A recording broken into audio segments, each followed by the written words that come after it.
What's going on, guys? This is your daily dose of sleeplessness. So today we will be talking about coronavirus.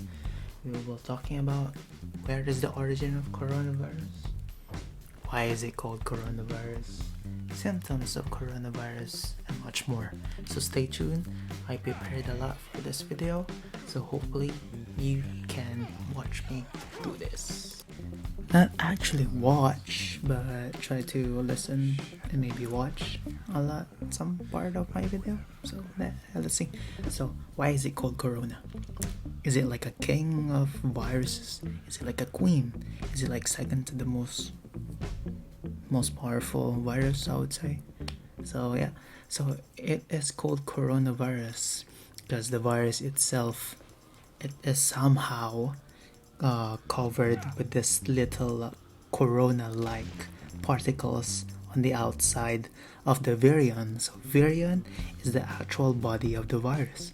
So around the virus, there's like a little crown-like. So that's why it's called coronavirus. Now, can you believe that coronavirus is actually a group of viruses? So included in this group is the SARS, or the Severe Acute Respiratory Syndrome, and MERS, or Middle East Respiratory Syndrome. But hold up, take a chill pill. A lot of people are still don't get what's the difference between a virus and a bacteria. A lot of people keep using antibacterial when they have flu. So this is the misconception, I would say. No offense, but yeah, this is a misconception of the general public nowadays, that they use stuff or like medications for bacterias that is actually intended to kill bacterias, and a lot of people keep using it for viruses. So a virus basically needs a host, so it cannot live on its own without a host. So a virus gets into your body. You as a person will be the host of the virus. Now, on the other hand, a bacteria doesn't need a host. It can live on its own. It can live to any surface.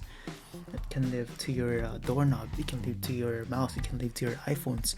So back in December, initially, this novel coronavirus was called nCoV-19, which stands for Novel Coronavirus 2019. This year, they changed it to COVID-19, which stands for Coronavirus Disease 2019. Some speculations of the origin of coronavirus started in Wuhan market, which is in Wuhan province in China. And this place, the Wuhan market, is actually called the epicenter of the disease, which sells exotic animals like bats, bears, and raccoons. Bats in particular is believed that is the animal origin of coronavirus. According to an infectious disease specialist, bats has over 300 species of virus that thrives inside. COVID-19 believed that was transferred from bats to humans via blood and bodily fluids like saliva, possibly by food preparation. So COVID-19 is actually transferred via droplet transmission. So what is droplet transmission? So droplet transmission is also a type of direct contact that is produced and generated from sneezing, coughing, spitting, singing, and talking, or procedures such as suctioning, which is a majority in hospital. So how can you actually avoid or lessen the chances of getting COVID-19? So they're doing this social distancing protocol that is you should keep a distance against other people. So applying a droplet precautionary, you should limit it into 1 to 2 meters away from other people. I mean, you don't know if this people has COVID-19 or not. Another precautionary measure to avoid getting COVID-19 is wearing a mask. but not just an ordinary mask.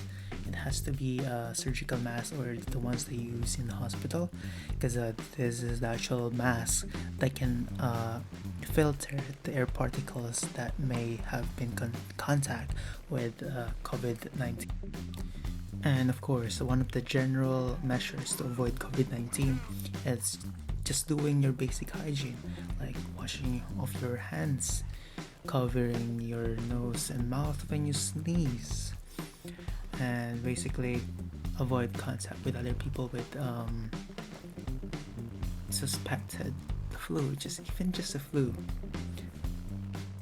Now, scientists believe that a person that is infected with COVID-19 may be asymptomatic or can show no symptoms at all.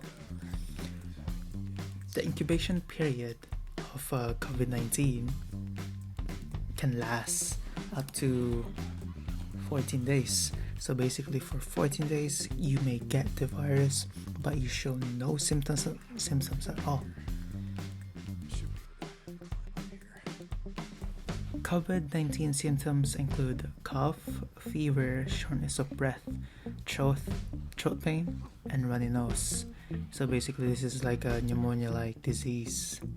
One of the measures I usually do is I hold my breath for 10 seconds. I inhale. Don't forget to inhale. Inhale for 10 seconds and hold my breath. If I get the sudden urge to cough or I can't breathe, they may be a damage to your lungs caused by the virus. So yeah, I'm not saying that you got the virus. It's just like a basic measure that to test yourself if there is a damage on your lungs. And I know this video might be boring to you guys, but the most important is being aware that you have a fever, you have a cough, you have a runny nose. So don't try to hide it, I would say, and don't try to like make it a secret that you have, because you don't want to go to the hospital. It's so much work, it's so much medication, it's so much I can't see anything, I can't do anything, I can't play my PS4. Well, think about this, guys. If you actually got the COVID-19 and you actually keeping it a secret, the people around you, I mean your family members, your loved ones, your girlfriend, your boyfriend, you might infect them. Think about it. Like, step back and think about it. You don't want to infect, you don't want to increase the number of people with coronavirus, because it's getting out of hand. Businesses are shutting down. The whole world is shutting down because of this coronavirus and the quarantine that it's going.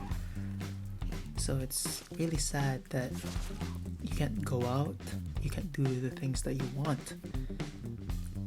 It's just common sense. It's up to us, actually. It's up to humans that we have the power to stop it. And how can we stop it? Basic. Just use your common sense.